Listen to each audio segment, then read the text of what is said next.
What the Plejarens wish for of humans, presented by Quetzal in Contact Report 215 on Saturday, February 28, 1987, at 209 On, for the Earth humans.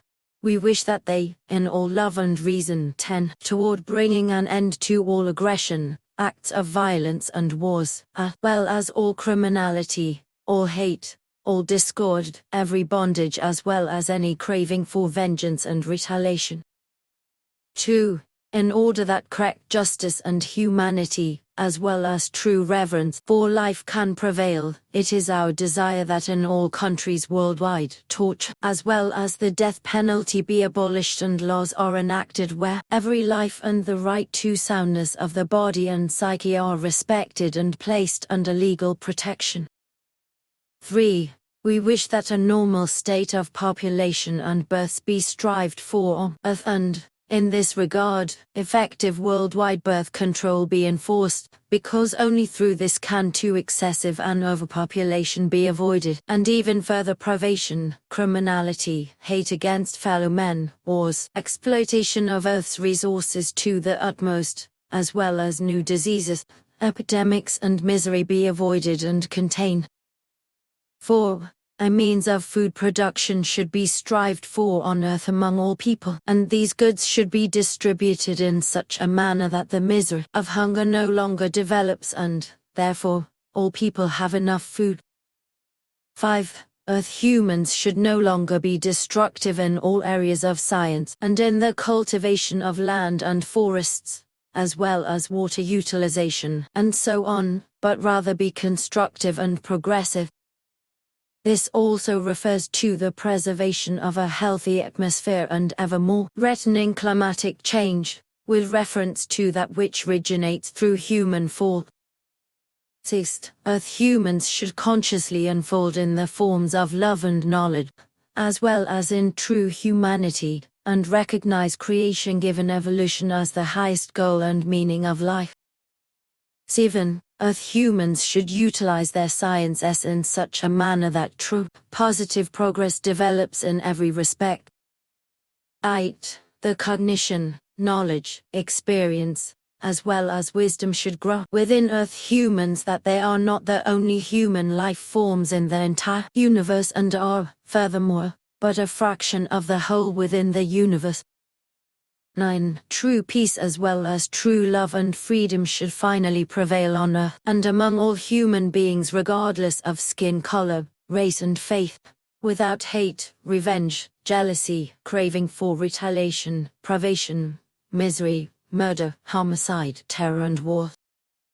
10. It should come to an end that the countries of Earth, even the poorest and most underdeveloped among them, maintain armies that are armed to the teeth and senselessly burn away innumerable sums of money in the billions, which could and should be used for the true well-being of the people.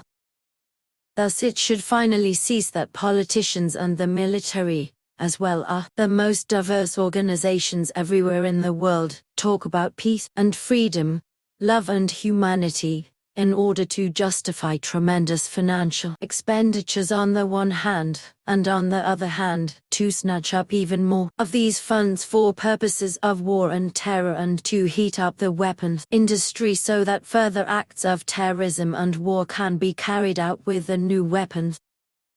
11. It must finally come to an end on Earth that human beings with other forms of conviction as well as different faith, skin color and race are hated, pursued, tortured and killed.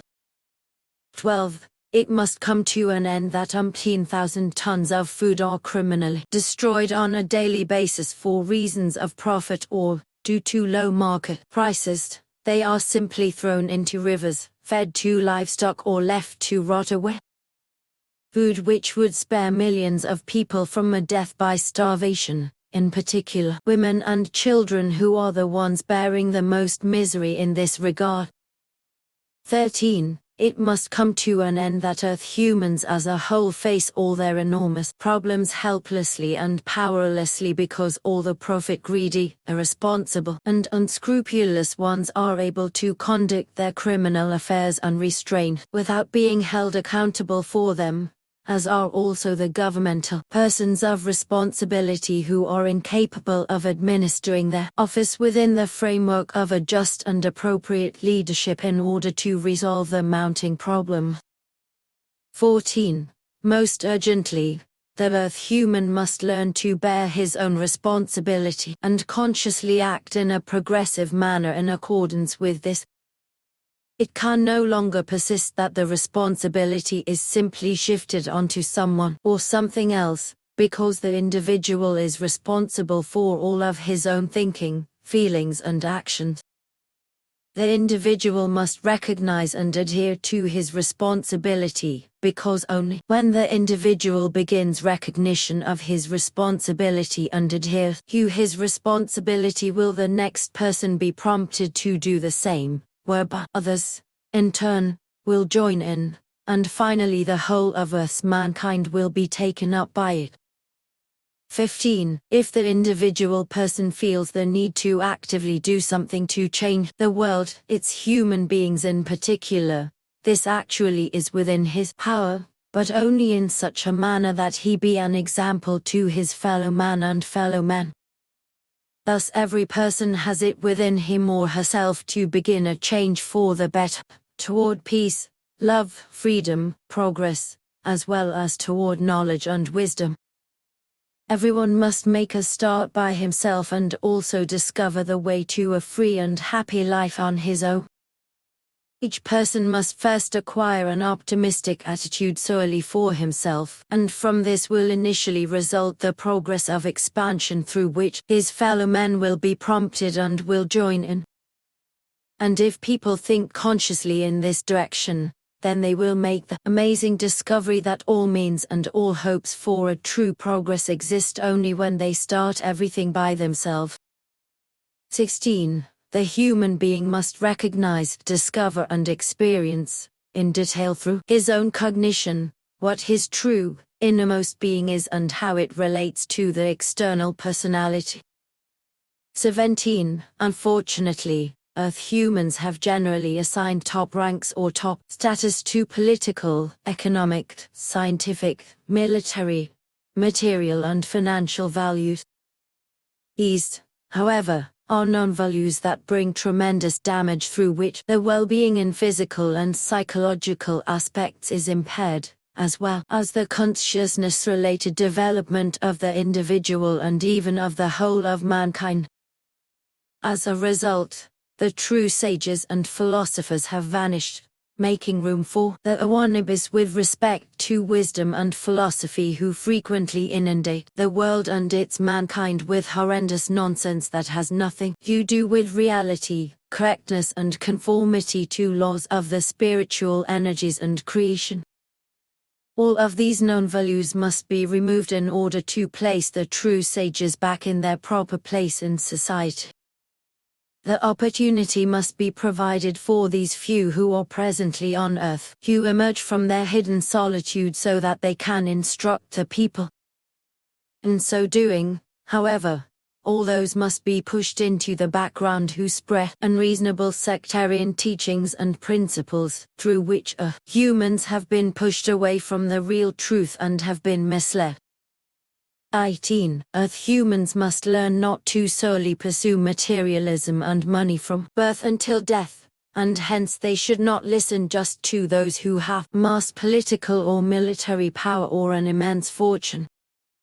And so they should neither aspire after them nor try to be like them, and devote neither their time, their work and efforts nor their initiative and lives to them, as well.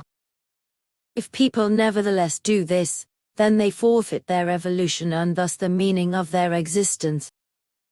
And if they do not lose their life in a direct manner, then they make themselves dependent on the rulers of a political, dictatorial, military or materially wealthy form, shouting approval and support for them and becoming those who live an appearance instead of those who truly live/exist.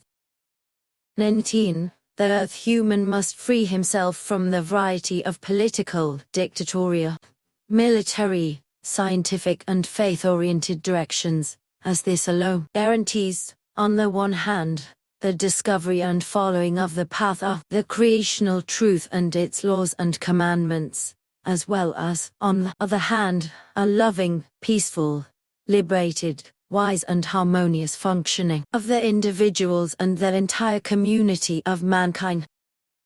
Truthfully, no movement of a political, military, economical, scientific, philosophical and faith-oriented form should be allowed to dominate over another. However, if such domination exists, then rivalries, hate, racism, faith, and political struggles, as well as discord, lack of freedom, unkindness, ignorance and many further non-values develop which led to destruction, murder and manslaughter, in addition to warlike actions and falsehood. 20. The earth human must change toward the good and positive through his own reason and grasp of responsibility, and thereby rehabilitate himself. Thus he must establish his own dimension and free himself from his self-demeaning service toward all his shortcomings and his false hopes and desires.